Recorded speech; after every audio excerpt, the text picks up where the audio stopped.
So I'm Tripti Jain, and in this lecture, we'll study about emotional intelligence. So it is a part of Ethics GS4, Paper 4 UPSC, and in your syllabus, it is mentioned about emotional intelligence, its concepts, and their utilities, application, which is important in administration as well as governance. So let's begin. So in this lecture, what we will study is that I will explain you what is emotional intelligence, its utilities, applications, EI, and effective leadership. What is the future of emotional intelligence in bureaucracy? What are the advantages, disadvantages, and I will discuss one or two questions which actually was asked in UPSC previous year. So let's first understand what is emotion. Emotion क्या होता है? See, emotion is an abstract thing because it can be just felt. So it is active state of consciousness and it is actually experienced by all of the people. Like it can be in the form of hate, love, fear, joy, etc. See, this is a wide spectrum of emotions. So it is what one feels. And what is intelligence? Intelligence is the cognitive ability. It is actually cognitive ability to think, to actually process and acquire knowledge, and it is a mental process. So combining these both terms, let's see what is emotional intelligence. See, emotional intelligence refers to the capability of a person to recognize, understand, and manage his or her own emotions, and also understand the emotions of other people, that is empathy, and also how you can influence and manage emotions in any situation of any person. So it is actually the intersection of, I can say in my own language, it is the intersection of heart and mind together. See, emotional intelligence is basically like intelligence cannot work without emotions, and vice versa. Emotions cannot work without intelligence. So when intelligence is applied practically on any situation, so it is emotional intelligence. When both emotions with cognitive ability and intelligence is used, it is that. See, emotional intelligence was basically coined by two researchers, that is Peter Salovey and John Mayer, in 1990. But this term got actual importance after Goleman's book, which is actually very important from UPSC perspective also. And his book named, it was a pop book basically. It got very famous after 1995, and the book name is Emotional Intelligence, Why It Can Matter More Than IQ. IQ is intelligence quotient. Okay. Now another concept is emotional quotient. I will just give a brief definition about it. See, emotional quotient is actually very similar to emotional intelligence. It is actually a measure. It measures the scope, the range of one's emotional intelligence through a standardized test. One, how he's aware, how he can influence, how he can well manage accordingly, how you can cope up your stress, how you can monitor your emotions in any given situation. So why emotional intelligence? Why it is so important? It is not only important for a civil servant, but also for a person living in his daily life, in his actually real life. See, why it is so important? Because it is basically important for healthy relationships, be it in career, be it personal relations. You can, if you have a very high EQ, emotional intelligent, so you can face your challenges, your obstacles in your life. You can cope up with stress, you have a better focus, your willpower will be increased. You would be having a very positive attitude towards everything, every situation. You will be able to motivate yourself, you will be able to express yourself better. So you can gain respect from people. Why and how? Because you will be able to understand other person's emotions. For example, if someone is very angry, so if you would be having a very high emotional intelligence, so you will be able to understand why is he angry, what is the purpose, what is the reason behind that. So you will be recognize your own emotional reaction. Before reacting, you would be responding. So that is the major difference where emotional intelligence comes into picture. So moving on to the next concept, it is actually given by Daniel Goleman, who wrote that book. So see, these are the important domains of emotional intelligence, which is actually very important. And if you have these domains or elements, it means you have, like, probably you have high EI. See, first is self-awareness. Self-awareness of what? Of emotions. If you're aware of your emotions, of your understanding, you're not overwhelmed by your emotions. Like in Hindi, if I say कि emotions हावी नहीं हो रहे अगर आप पे, so it is basically because you're very self-aware of your emotions. Second is self-regulation. When you can regulate, when you can balance the emotions, when you can control one's emotion before like reacting or responding. So that is EI, is very important. Next is self-motivation. If you're able to motivate yourself, if you're able to focus with a better determination, willpower, you're able to achieve goals in your personal life also and in your career also. So that is EI comes into picture. Now, what is empathy? See, empathy is when you're putting yourself into someone else's shoes. Like you can feel the feelings of, you can feel the emotions of another person in that particular situation. So you're well aware of the needs and feelings of others, both like individually and in the groups. Like you can see from his point of view. Like for example, if I explain you a particular like situation, like if you see a beggar in a market, so empathy would be ki empathy, sympathy and apathy. Apathy would be when you give him 2 rupees or 10 rupees. That is apathy. But sympathy is, oh my god, how poor is he. And empathy is like you can recall your days when you didn't had job. So that is empathy. So these are the particular reactions out of different emotions. Now comes social skills. See, social skills is also important when you are actually living in a society. So you are actually living in a holistic manner. You have to balance the emotions, because like building good relations with your society members, your like colleagues, your peer group, your parents, your spouse and everyone else. And next is, see, these are the hallmarks of the terms which I discussed. That is, if you're self-aware, what are the hallmarks, like what are the qualities you can see? That is self-confidence, realistic self-assessment, self-depreciating sense of humor. If you're regulating, if you're able to regulate, so it will actually lead to integrity, honesty, trustworthiness, comfort with ambiguity and openness to change. You will be able to adapt very quickly in a very like adaptive environment. If you have self-motivation, so you have a strong desire to achieve your goals in a very optimistic manner. Also empathy, when expertise in building and retaining talent, you have a cross-cultural sensitivity, and also you can provide better service to your clients, customers or the public. Like a civil servant, if I'm talking about, so the role is to provide services to public. So social skills, it will actually lead to expertise in teams also, like leadership qualities, persuasiveness, etc. Moving on to the different areas of EI, which is actually given by Mayer and Solovey.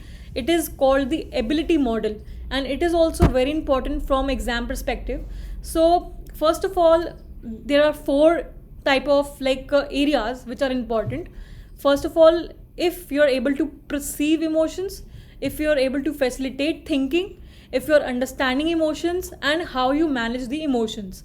See, perceiving emotions, how you're able to judge, how you're able to watch, like through the body language, through the verbal communication. So that is it.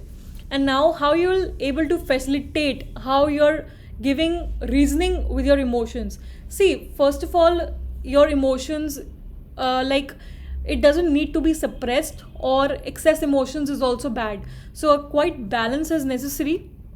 You have to maintain that, like to balance the emotions. So to understand emotions, you have to study the person also, his body language and the signals conveyed by the emotions. Like we have different emotions when we are angry, when we are sad, when we're excited, when we're happy. So different kind of emotions, emotional reactions come by. So you have to think accordingly and react. Then how you manage, how you regulate your emotions to achieve specific goals. See, you have to use your emotions very constructively in a particular direction and giving it the right direction to achieve a particular goal. So that is where emotional intelligence comes into play. So these are the traits of emotionally unintelligent. Please focus, it is emotionally unintelligent. See, if a person is having less emotional and unintelligent, like less EI and high IQ, so it is also not worth of it. See, he would be having no empathy for others. He would be very self-centered, overestimate himself, like मुझे तो पढ़ने की ज़रूरत ही नहीं है, मैं तो पढ़ लूँगा, पेपर ऐसे ही क्लियर कर दूँगा, like that kind of stuff, overconfidence, and he would be having poor problem solving skills, and he doesn't understand the feelings of others, poor communication skills. Also, he would be having like less kind of relationships, poor relationship qualities, and that's all. So now, what are the attributes of an emotionally intelligent administrator? Let's study that.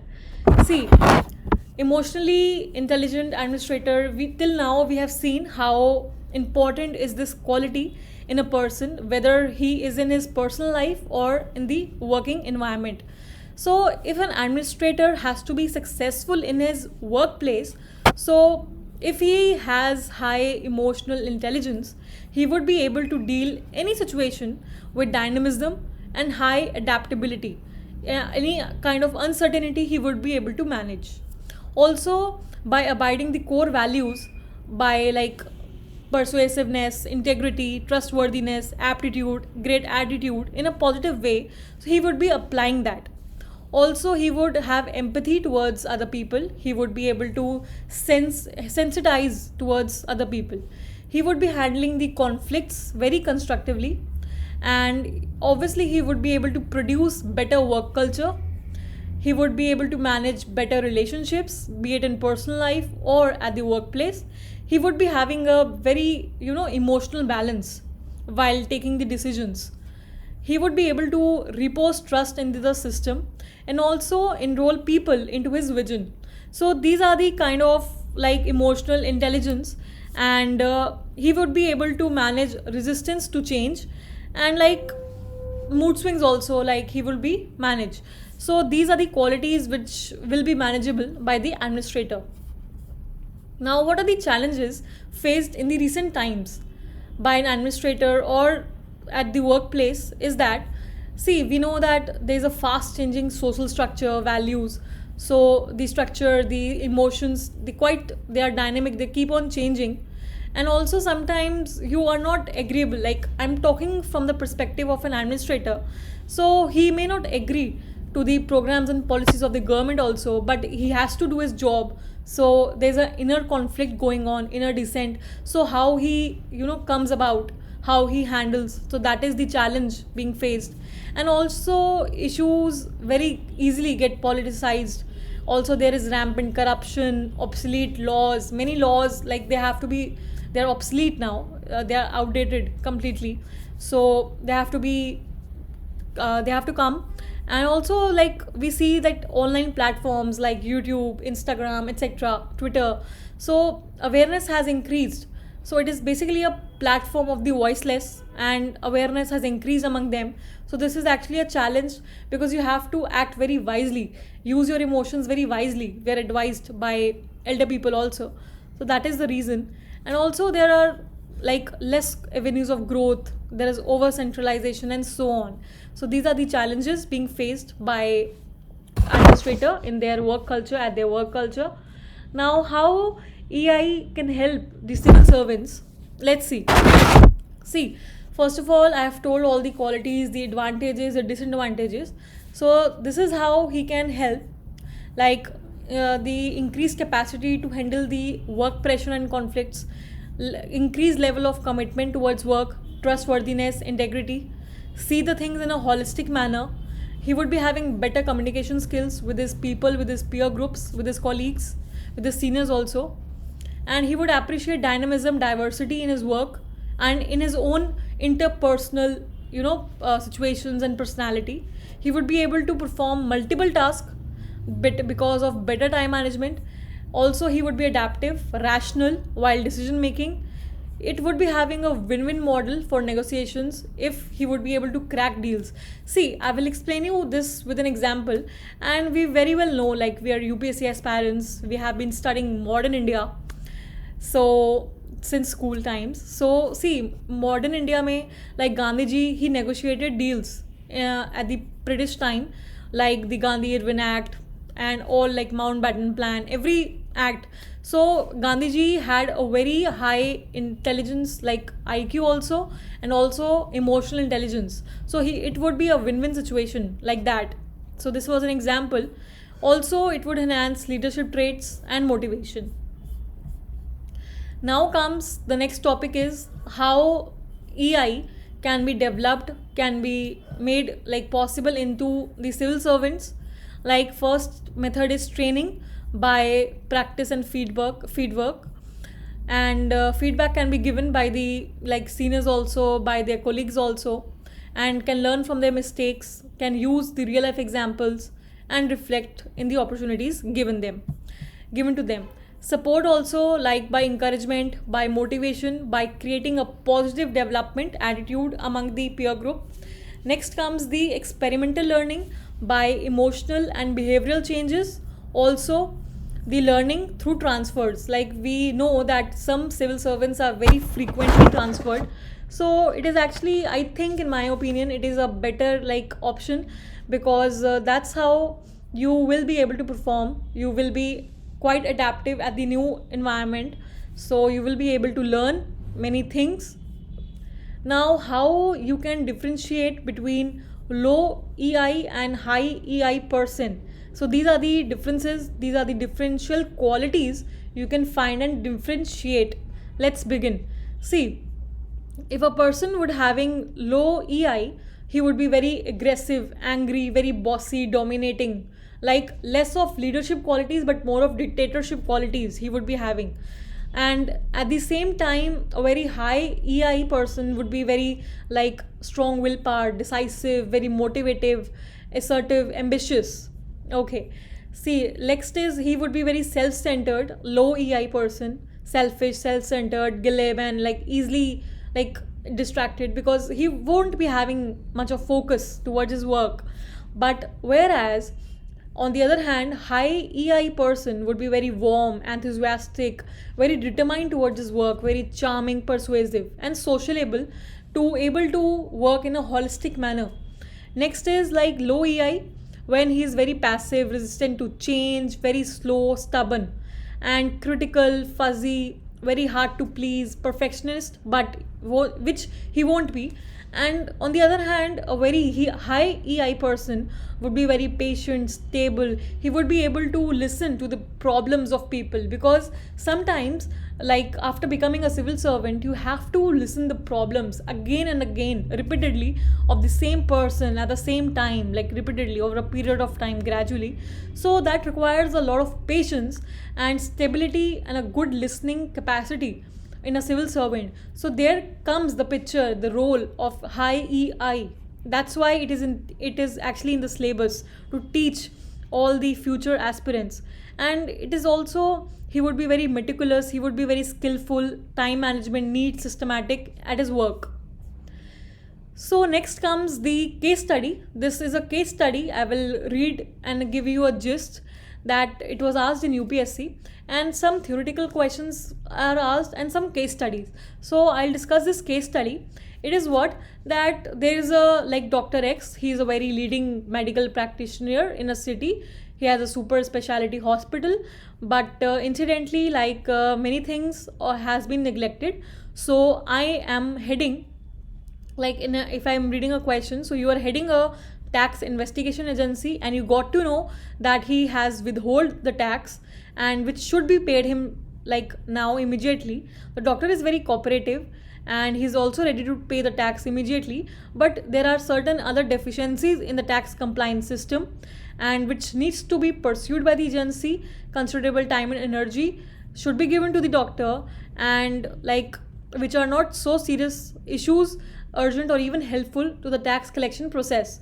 Further, in all the probability, it will hamper the prospects of the hospital coming up. So what are the options given in the question is, first is taking a broader view, ensuring substantial tax compliance system and ignore the defaults that are merely technical in nature. Second option is pursue the matter strictly and proceed on all the fronts, whether substantial or merely technical. So, as the head of the tax agency, which course of action will you opt and why? So, see, starting of the answer, like this will be discussed in later videos, the answer writing. But here, like these type of question, this is a case study. So, this type of question requires high EI, that is emotional intelligence, because at the same time, doctor is very cooperative, is very good nature, but at the same time he has done a very, like, from the technical perspective or very substantial perspective, that he has done a wrong mistake by not paying the tax.